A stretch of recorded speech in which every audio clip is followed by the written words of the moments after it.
Kalau memang ada fakta itu sudah dihancurkan sedari awal itu, orang yang namanya Anies Baswedan itu. The ruling party punya potensi untuk mendelegitimasi the best candidate atau the other candidates yang akan menjadi rivalnya dia.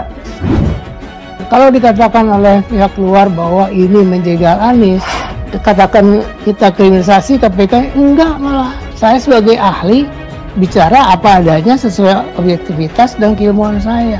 That is common. Itu sesuatu yang umum. Dan hukum dipakai sebagai instrumen yang mendelegitimasi itu.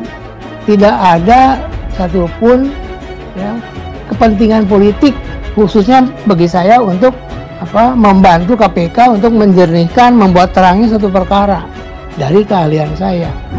Gubernur DKI Jakarta Anies Baswedan yang memenuhi panggilan KPK untuk dimintai keterangan terkait dengan penyelidikan penyelenggaraan Formula E.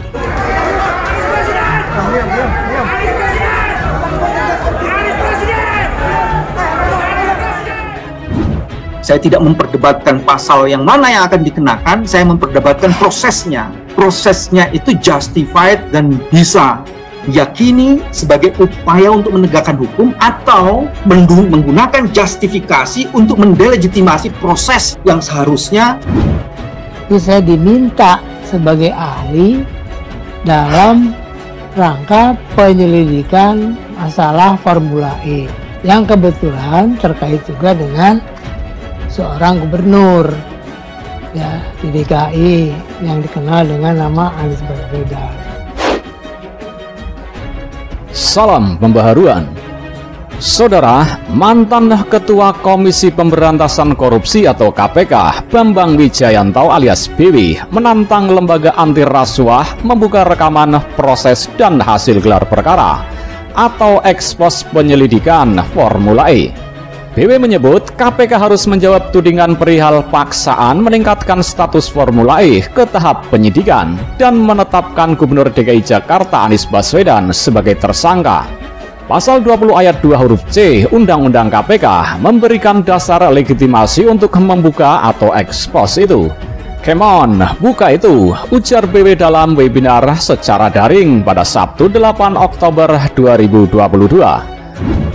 Apakah ada indikasi-indikasi dan sinyalemen-sinyalemen yang diduga bahwa prosesnya itu berjalan dengan adanya paksaan-paksaan sehingga kemudian ada sinyalemen yang lebih jelas lagi, ini kayak ada permufakatan jahat.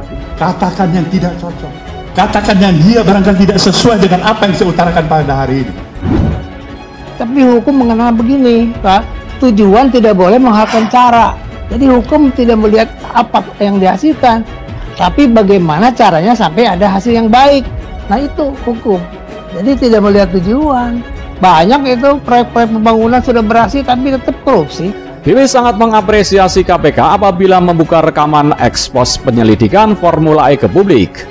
Menurut dia, hal itu juga akan menguntungkan KPK supaya publik tidak berpikir macam-macam lagi.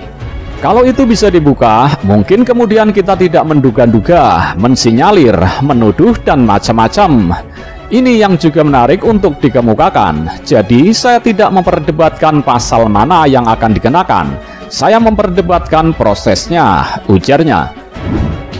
Apakah deklarasi Capres akan menghalangi KPK untuk menghentikan atau melanjutkan proses itu? Saya pastikan proses penyelidikan akan terus berlanjut. Hari ini di antara penegak hukum, trust publik kepada KPK itu rendah. Jadi kalau Pak Alex Marwata itu ingin membukanya, keren tuh. Tapi apa bisa deputy itu menegasikan pernyataan komisioner? Yang mana yang benar? Pikiran-pikiran yang memang menjudgment, yang hanya memberikan tuduhan-tuduhan, yang memberikan hanya pikiran-pikiran sempit.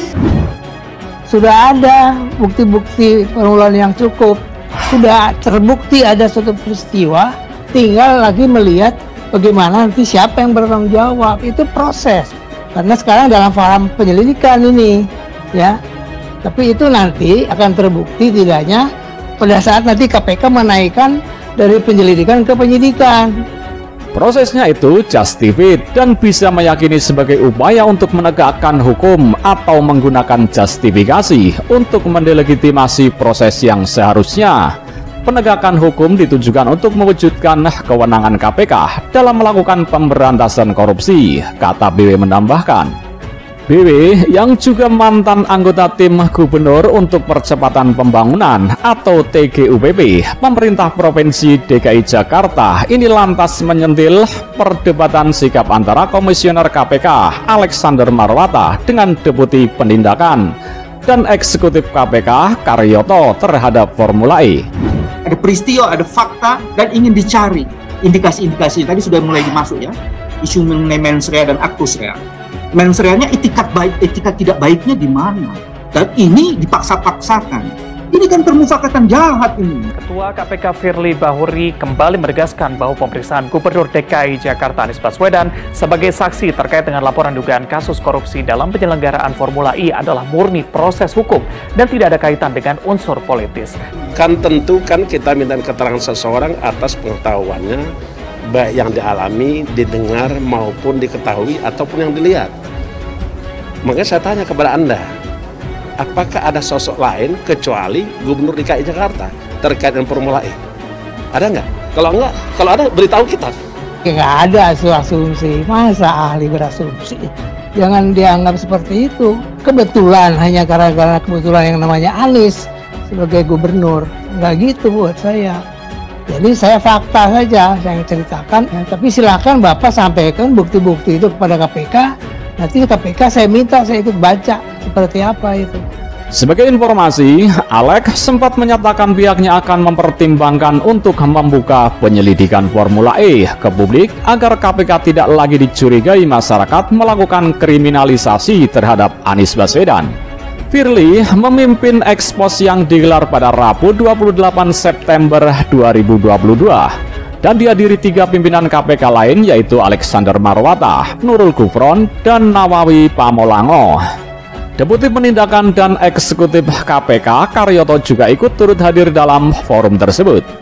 Meskipun hasil ekspos menyimpulkan belum cukup bukti untuk dinaikkan ke tahap penyidikan dan menetapkan tersangka, ekspos itu diakhiri dengan beberapa catatan.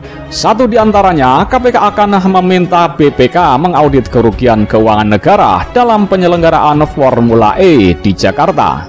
Seperti diketahui sebelumnya, Guru Besar Universitas Padjadjaran Profesor Romli Atmasasmita menyentil tim gubernur untuk percepatan pembangunan atau TGUPP bentukan Gubernur DKI Jakarta Anies Baswedan. Dalam TGUPP tersebut diketahui ada mantan pimpinan KPK yaitu Bambang Wijayanto alias BW. Namun pada 20 Juli 2022 BW mundur dari TGUPP, tepatnya setelah perhelatan balapan Formula E yang digelar pada 4 Juni 2022 di Ancol, Jakarta Utara. Maka poin yang kedua yang terjadi adalah mendelegitimasi the other rival, the other kandidat. Dan itu terjadi dalam proses politik itu, di politik proses the election itu terjadi itu. Dan itu semua rapat itu 90% dipimpin oleh Pak Anies sebagai gubernur, memberikan arahan, memberikan instruksi dan sebagainya. Tapi sebagai orang hukum bukan kalimatnya, bukan ucapannya, faktanya. Alasan BW mundur dari TGUPP karena menjadi kuasa hukum tersangka dugaan korupsi Mardani Maming. BW mengaku tidak ingin ada konflik kepentingan jika dirinya juga membantu Anies Baswedan. Profesor Romli Atmasasmita heran mengapa BW tidak memberikan saran atau nasihat kepada Anies Baswedan. Saya heran kenapa kok nggak ada nasihat yang sebaiknya harus dilakukan seperti apa. Kalau ada pihak luar yang mengatakan ini menjegal Anies atau kriminalisasi, lebih dolim ketika BW jadi pimpinan KPK. Misalnya Budi Gunawan, Hadi Purnomo. Sebagai ahli tahu persis saya, itu nggak ada buktinya sama sekali.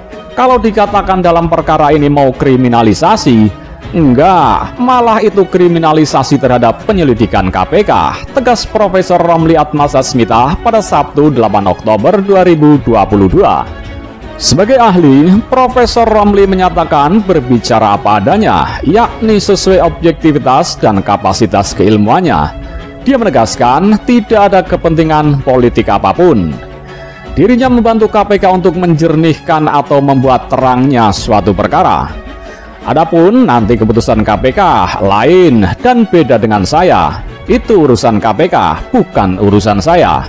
Sepenuhnya ada di tangan KPK. Saya hanya memberikan penjelasan dan keterangan sesuai keahlian saya. Lanjutnya, kalau memang ada fakta itu sudah dihancurkan sebagai awal itu, orang yang namanya Anies Baswedan itu, the ruling party punya potensi untuk mendelegitimasi the best candidate atau the other candidates yang akan menjadi rivalnya dia.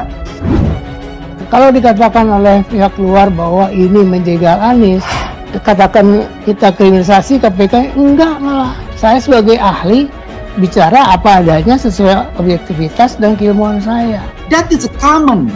Itu sesuatu yang umum. Dan hukum dipakai sebagai instrumen yang mendelegitimasi itu. Tidak ada satupun ya, kepentingan politik khususnya bagi saya untuk membantu KPK untuk menjernihkan, membuat terangnya satu perkara dari keahlian saya. Makanya ingin dicari Nasdem adalah yang terbaik daripada yang baik-baik. Kenapa Anies Baswedan?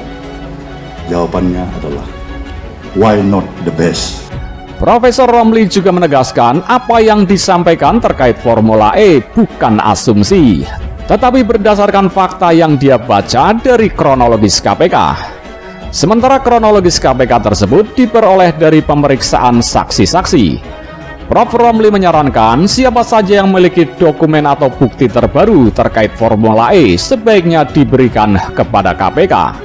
Saran saya sebaiknya diserahkan saja ke KPK, pasti oleh KPK diterima sebagai dokumen pembanding. Mudah-mudahan ada perubahan dari sikap KPK. Sebagai ahli, saya tidak boleh berasumsi. Yang saya sampaikan ini adalah fakta. Ini pun tidak detail, sengaja karena ini bukan forumnya untuk membicarakan detail tentang sebuah fakta. Jika ada bukti baru, sampaikan saja. Nanti saya akan minta dan saya juga akan ikut baca seperti apa bukti baru itu, bebernya lagi. Saya tidak memperdebatkan pasal yang mana yang akan dikenakan, saya memperdebatkan prosesnya. Prosesnya itu justified dan bisa diyakini sebagai upaya untuk menegakkan hukum atau menggunakan justifikasi untuk mendelegitimasi proses yang seharusnya. Saya diminta sebagai ahli dalam rangka penyelidikan masalah Formula E yang kebetulan terkait juga dengan seorang gubernur ya di DKI yang dikenal dengan nama Anies Baswedan. Menurutnya, tujuan penyelenggaraan Formula E sangat bagus dan mulia. Namun hukum tidak melihat apa yang dihasilkan, tapi bagaimana caranya sampai ada hasil yang baik. Jadi tidak melihat tujuan, banyak proyek pembangunan yang berhasil, tapi tetap korupsi, tuturnya. Prof. Romli menambahkan, hal itu nanti akan terbukti saat KPK menaikkan status dari penyelidikan ke penyidikan, sebab lanjutnya sudah ada bukti-bukti permulaan yang cukup.